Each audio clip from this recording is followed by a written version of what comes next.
There's all kind of ways you could talk about human progress, but I would argue the number one way is by abstraction, not by figuring things out at the low level, not by, you know, we like to say that, like, oh, well, somebody came along and they really figured out how this worked. At the end of the day, it's because each generation operates at a higher level of abstraction than the previous generation, right?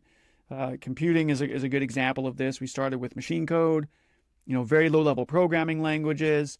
Then we got into scripting, up, all the way into AI, right? Where basically we're getting to the point where maybe you don't even need to write code anymore. We're not there, but the abstraction level keeps increasing. But that's true of everything, right? Even the stone axe compared to a better tool. You'll notice in any tool that we create, tooling being very much the defining quality of humanity, right? We use tools. Progress is really because the abstraction level is increasing. We hide more of the details beneath the surface, and we operate at a higher and higher level. And eventually those details are not even part of the system.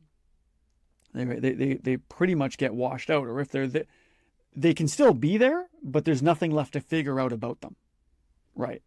There's nothing left to figure out. We've got all of those low level things packaged into higher level modules, and now what it means to build is just to combine those high level modules. You see that in every aspect of technology. You won't find an exception to that. People might be choosing to do the low level details like finger math, but that doesn't mean they should be doing it, right? So it's all about progress by abstraction. And I think computing is a good example, but you can see this anywhere where you keep raising.